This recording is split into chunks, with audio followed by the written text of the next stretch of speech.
На первый взгляд кажется, что это обычная учебная аудитория, где студенты осваивают азы проектирования. На самом деле это часть Чебоксарского инжинирингового центра транспортного и сельскохозяйственного машиностроения, настоящей гордости Чувашского госуниверситета. Такому программному обеспечению могут позавидовать многие предприятия. Оно позволяет разрабатывать образцы новой техники. Инжиниринговый центр создается благодаря федеральному гранту в 100 миллионов рублей. Получить его было непросто. Первый раз заявку писали долго, тщательно, но заняли 11 место, а грантов было 10. Обидно было, конечно, но, наверное, обиднее всего было то, что 11-е. Опыта немножко набрались, и на следующий год мы снова оформили заявку. В 2016 году нам, удалось выиграть грант, теперь мы были уже первые в списке. Первые из 69 вузов России. Теперь предприятия республики заказывают центру самые разные исследования и проекты в области машиностроения. Наука здесь работает на производство. По условиям гранта инжиниринговый центр полностью укомплектует самым современным оборудованием в течение 2 лет. Это самый крупный наш проект, который мы выиграли на федеральном уровне в последние годы, и первый. А вторым успехом 2016 года был проект, который поддержан Минпромторгом России и Минобразования России. Совместный проект с производственным объединением Чапаева по созданию высокотехнологичного производства по уплотнительным элементам для нефтегазодобывающей промышленности. А благодаря появлению на машиностроительном факультете Центра прототипирования инновационных разработок стало возможно создание опытных и промышленных моделей. Вакуумное и металлообрабатывающее оборудование позволяет вытачивать образцы любой конфигурации и сложности. Этот центр был создан при поддержке Минэкономразвития Чувашии. В последние годы университет взял курс на перевооружение лабораторной и научной базы, чтобы по-прежнему оставаться центром науки Чувашии. Так, разработка 3 ученых ЧГУ в 2013 году вошла в 100 лучших изобретений страны. На кафедре прикладной физики и нанотехнологий получили новое вещество – линейно-цепочечный углерод СП1, который обладает совершенно уникальными свойствами. Например, позволяет внедрять в свою структуру кластеры различных металлов. Вся история взаимодействия углерода с металлами строилась на графите, а это СП2. Это шестиугольники вот эти. Видимо, разорвать шестиугольник тяжеловато, то есть не получалось. А у нас линейно-цепочный углерод – это совершенно другой углерод. А мы получили результаты о том, что присоединение происходит все же к этим цепочкам. Испытания показали, если такую углеродную пленку с помощью ионно-плазменного напыления нанести на эндопротезы или донорские органы, они лучше приживутся в организме. Научные исследования в университете проводятся на 99 кафедрах, причем занимаются ими и молодые сотрудники. У Ивана Бардасова, доцента кафедры общей, неорганической и аналитической химии, план работы расписан на ближайшие 5 лет. На свои исследования он получил 2 гранта президента России для молодых ученых. Я предложил заменить во многих химических синтезах органические растворители на воду. Органические растворители, они являются токсичными в основном, и замена их на воду повышает экологичность процесса. За последние 5 лет химико-фармацевтический факультет ЧГУ выиграл 33 федеральных и международных гранта. Статьи его ученых цитируют такие престижные мировые научные сайты, как Scopus и Web of Science. На 10 сотрудников в год приходится 46 публикаций. Здесь начали работать по программе импортозамещения, получать в лабораториях собственные лекарственные субстанции. Это лекарственные препараты против заболеваний, которые известны во всем мире как довольно-таки дорогие в лечении. Это рак, СПИД, туберкулез, что дает нам возможность позиционировать себя в этой области. И мы заключили договор с американской фирмой, которая называется NCI. Это крупнейшая организация в мире, которая испытывает вещества на чистых линиях. Это микропробирки, да, в которых содержится по 100 мг вещества. И если какое-то соединение проявляет активность на 10 тестах из 100, например, да, то это вещество уже потенциально интересно. Вот таких соединений мы уже испытали порядка 500. В 2011 году здесь открыли специальность фармация, и каждый год выпускают по 30 провизоров. Но 50 лет назад химический факультет создавали все-таки под нужды строящегося в Новочебоксарске химкомбината. И вуз обеспечил предприятие кадрами. За эти полвека на химпром ушли 800 выпускников ЧГУ. Вот в чем разница, скажем, химика, пришедшего, скажем, с технологическим образованием и пришедшего с университетским образованием. Все-таки технологию можно выучить. А вот склонность к научной работе, вот эта склонность к постоянному обновлению, к движению, вот эта уверенность в том, что то, что я сейчас сделаю, это уже прошедший этап. Надо думать о новом, как это все модернизировать, сократить расходы, выпустить лучшую продукцию. Вот эта креативность, она, конечно, очень присуща нашим выпускникам. 17 августа 1967 года считают датой основания ЧГУ. В этот день было подписано постановление Совета министров СССР об организации университета. Он стал 43-м университетом в Союзе. Власти молодой Чувашской республики мечтали открыть такой многопрофильный вуз еще в 2020 году, но получилось это сделать лишь с третьей попытки и полвека спустя, уже во времена Брежнева, который просто сдался под напором Семена Ислюкова, первого секретаря Чувашского обкома КПСС. Москва так долго тянула с разрешением на открытие университета, потому что в Чебоксарах не было хорошей научной базы. И вот в 60-е годы такой базой стал волжский филиал Московского энергетического института. Меньше чем за 6 лет были построены 10 учебных корпусов и 5 общежитий. Из филиала он быстро превращался в самостоятельный вуз. После того, как волжский филиал бурно стал развиваться, появилась возможность на базе волжского филиала и историко-филологического факультета нашего педагогического института открыть нормальный, хороший университет. И заодно решить другие социальные вопросы, поскольку нам нужны были экономисты, медики, химики, механики. Он изначально создавался как университет классический, потому что в нем было много направлений, и одно из них было медицинское. Это было чрезвычайно важно, потому что нехватка врачебных кадров в республике очень ощущалась. Лариса Меркулова и Владимир Щедрин еще помнят университет, в котором было всего-то 5 факультетов. Молодой вуз нуждался в преподавателях и руководителях. Кадры искали по всей стране. Илья Прокопьев, в те годы секретарь Чувашского обкома КПСС по идеологии, сам ездил в Казанский университет, чтобы уговорить профессора Семена Сайкина оставить спокойную работу на мехмате и взвалить на свои плечи ответственность за становление нового вуза. Вслед за Сайкиным из Казани приехал будущий проректор ЧГУ профессор Сергей Абруков. Вообще за 50 лет университет возглавляли всего-то 5 ректоров, и с каждым связаны определенные достижения.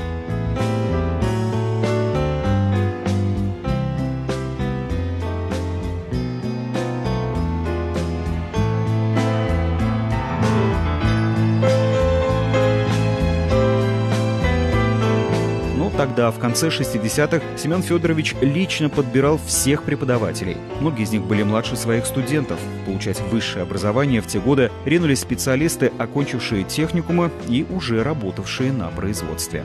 Эти люди потом возглавляли, скажем, бурмистров, возглавил ТЭЦ-3, Трофимов Михаил Леонтьевич возглавил завод «Энергозапчасти». А все руководство энергосистемой у Бориса Яковлевича Орлова в Чувашэнерго – это сплошь и рядом выпускники Чувашского государственного университета, которые начинали еще учебу в волжском филиале МУИ.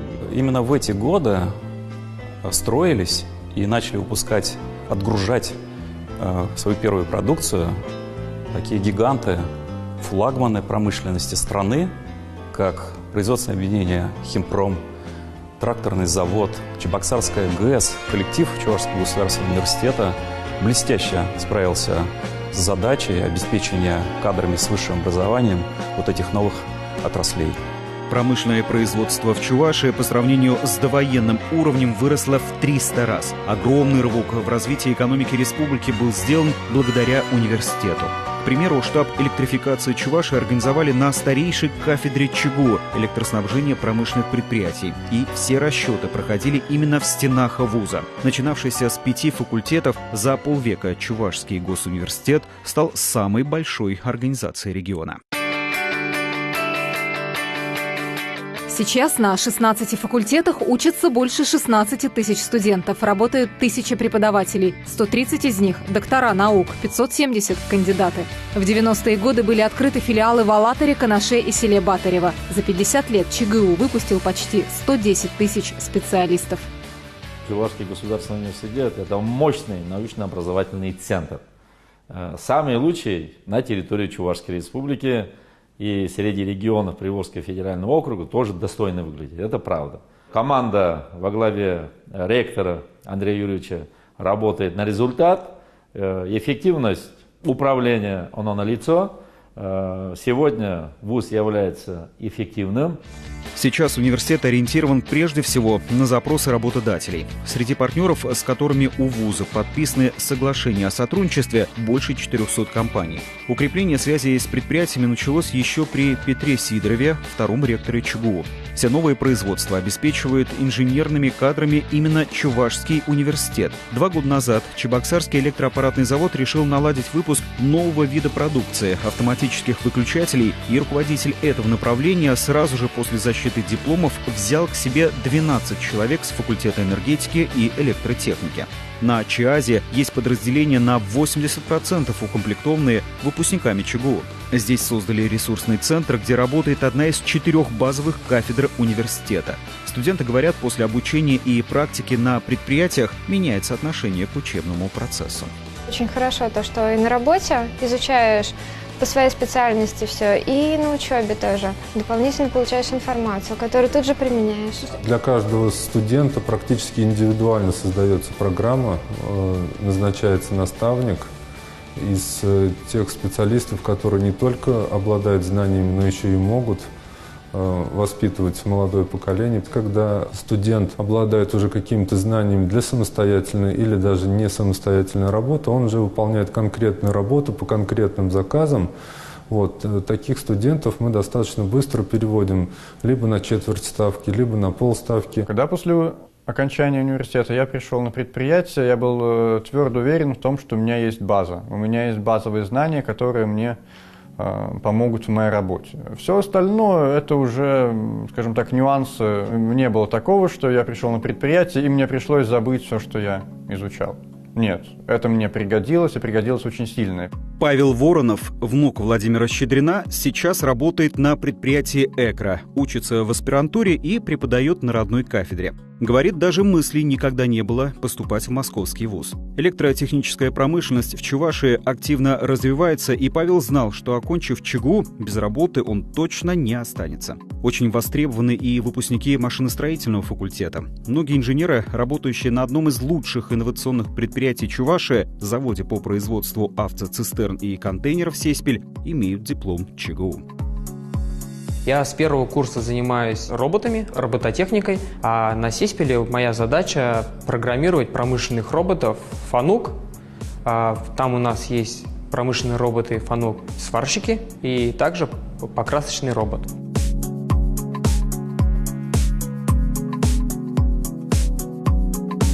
Сейчас на предприятии «Сеспель» осваивают новый вид сварки – трением с перемешиванием. Специальный вращающийся инструмент воздействует на кромки соединяющихся деталей, делает их пластичными и перемешивает металлы.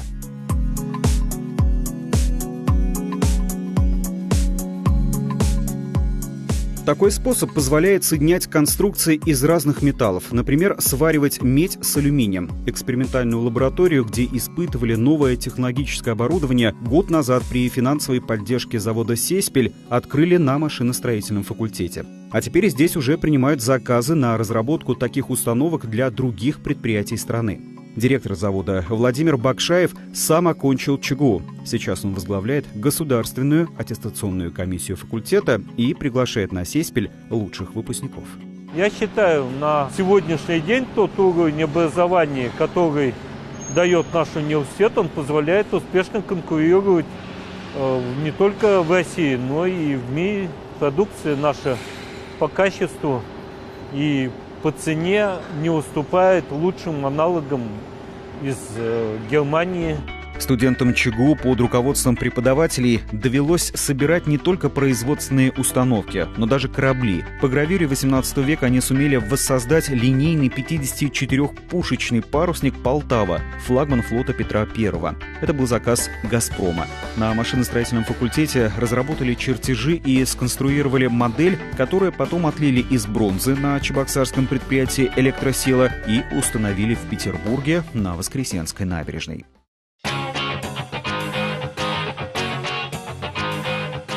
Подготовке по гуманитарным направлениям в университете уделяют не меньше внимания, чем обучению инженеров. Так, юридический факультет ЧГУ одним из первых в стране прошел общественную аккредитацию Ассоциации юристов России.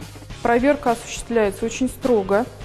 Более строгие критерии, нежели по государственной аккредитации. Данная аккредитация подтверждает качество подготовки специалистов, подтверждает необходимый уровень квалификации профессорско-преподавательского состава, ну и, конечно, наличие тесных взаимоотношений с работодателями. Престиж обучения на юридическом факультете ЧГУ подтверждает и конкурс «13 абитуриентов на место». Он держится на таком уровне последние 5 лет. А по результатам мониторинга деятельности учреждений высшего профессионального образования России ЧГУ из года в год признается эффективным вузом.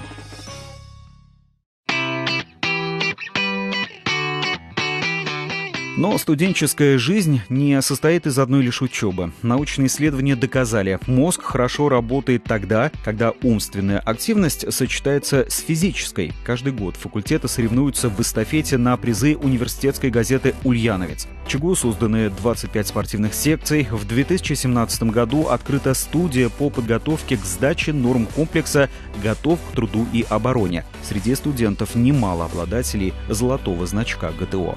Допустим, когда 5 пар, мне кажется, я бы, не занимаясь спортом, я бы уставал, мне бы просто не хватало на эти 5-6 пар. Так как я постоянно занимаюсь 3 раза в неделю, у меня сил сейчас стало побольше, и выносливости больше стало. Студенты ЧГУ побеждают на российских и международных чемпионатах по самым разным видам спорта. На турнирах по хоккею честь университета отстаивают «Мамонты», а 12 девушек из команды «Атланта» выиграли уже все баскетбольные турниры Чувашии. Из более чем 300 женских команд, играющих в Ассоциации студенческого баскетбола России, Чебоксарская занимает 17-ю строчку. Этой весной она прошла финальный этап чемпионата АСБ «Лигу Белова». Некоторые девушки специально поступают в ЧГУ, чтобы играть за «Атланту» номер 24. Алина Галеева, например, перевелась в Чувашский университет из Уральского.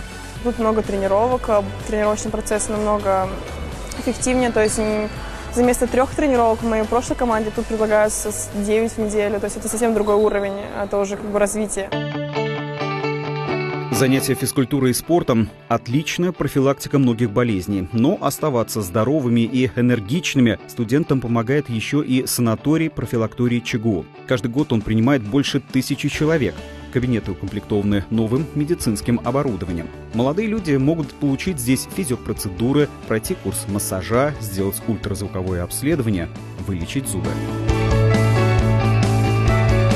Почти до неузнаваемости в последние годы преобразился самый крупный факультет ЧГУ – медицинский. Сейчас здесь учатся 4000 студентов. Настоящая гордость факультета – Центр аккредитации и симуляционного обучения, созданный в 2016 году. Он позволяет будущим медикам отточить навыки работы. На симуляторах, максимально точно повторяющих физиологические особенности человека, студенты проводят операции и накладывают швы, лечат зубы, делают УЗИ.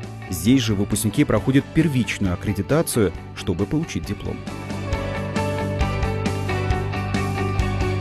Благодаря тому, что есть возможность здесь в целом тренироваться и тренировать свои практические навыки, мы стали как-то гораздо более увереннее в себе, быть может.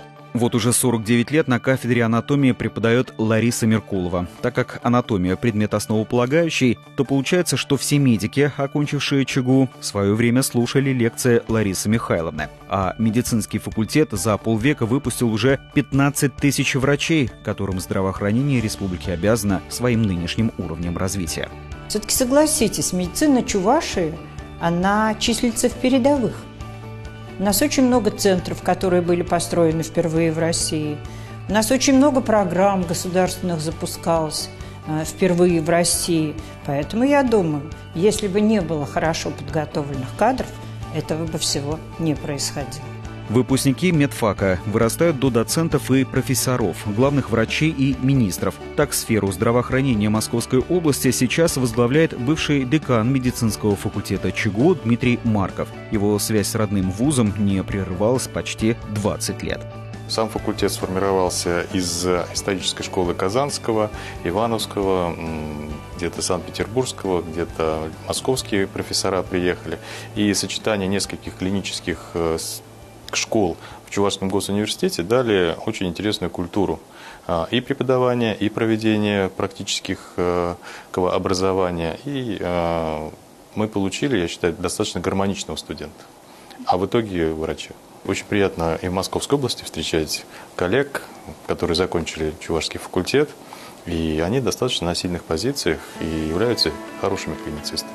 Выпускники ЧГУ работают на ключевых постах во многих регионах страны. Премьер-министр Чувашии Иван Моторин в 90-м году приехал в Чебоксары из Казахстана, где он родился и вырос, чтобы поступить на экономический факультет университета. Выбрать этот вуз так далеко от дома ему рекомендовали родные. Довольно осознанно сделал выбор в пользу Чебоксар, Чувашского государственного университета. И не жалею, эти 5 лет, с 90 по 95 год, пролетели как один день. С тем, с кем учился, поддерживаю взаимоотношения. Ну и сегодня многие выпускники, с кем мы учились, они возглавляют какие-то предприятия. Человек 5-6 с экономфака моего периода работают в Министерстве экономики Чувашской республики. Поступать в ЧГУ едут не только из Казахстана. География абитуриентов с каждым годом расширяется. В традиционном Азии и Африке добавились Латинская Америка и Европа. Первые иностранные студенты появились в Чебоксарах в 1991 году при ректоре Льве Куракове. Сейчас в университете учатся уже 1000 студентов из 44 стран мира. На медицинском и химико-фармацевтическом факультетах лекциям читают на английском языке. Впрочем, одной учебой жизни иностранцев в России не ограничивается. Я уже 3 года участвую в студенческой весне. Я в футбол играю почти каждый день. И участвую. У нас есть команда Ангола. Самая лучшая команда иностранных студентов здесь еще в Боксаре, если честно. Я вот хочу, чтобы университет, мой университет, который я заканчиваю, чтобы гордился мной, чтобы гордился, что действительно такое хорошее обучение дали, качественное, и что действительно у них такие вот хорошие студенты вот входят. Возвращаясь на родину, выпускники увозят с собой не только знания, но и часть русской культуры. ЧГУ сотрудничает со многими зарубежными вузами. По программам обмена наши студенты имеют возможность на семестр или на год уезжать на стажировку, преподаватели читать лекции в других странах, а также повышать там свою квалификацию. В 2016 году при поддержке Анхойского университета в ЧГУ был создан Центр по изучению Китая. Нашими такими ключевыми стратегическими партнерами сегодня являются Китайская Народная Республика, Республика Беларусь, Армения, Казахстан, Германия и многие-многие другие страны. Для чего это нам нужно? Для того, чтобы, во-первых, понять свое место в мировом образовательном пространстве, где мы находимся. И второе, куда идти, какие ориентиры, векторы развития брать на перспективу. В университете постоянно принимают гостей. Приезжают не только коллеги из зарубежных вузов, но и послы других государств. Такие встречи нужны не только ЧГУ, но и России в целом. Об укреплении международных связей речь шла и во время визита в университет Владимира Путина 25 января 2010 года. В своем графике он сумел найти время, чтобы пообщаться с ребятами, в том числе иностранцами. Какие личные качества помогли вам достичь таких больших успехов в жизни? Любовь к своей родине. Студенческая жизнь запоминается не только интересными встречами, лекциями, общением с преподавателями и однокурсниками. В ней есть простор для творчества. 1969 года в университете проходит фестиваль «Студенческая весна», в котором участвуют все факультеты ЧГУ. А последние десятилетия свои лучшие номера ребята показывают на российском уровне и занимают призовые места. Появилась команда черлидеров, работают вокальные и танцевальные студии, и студенты выступают не только на сцене Дворца культуры ЧГУ. К 50-летию университета был создан академический хор. После долгого кастинга отобрали полсотни парней и девушек, которые теперь поют на всех масштабных концертах, проходящих в вузе. Сборная КВН Чуваши ЧГУ, благодаря удачному выступлению на Сочинском международном фестивале «Кивин», в этом сезоне вышла в телевизионную премьер-лигу.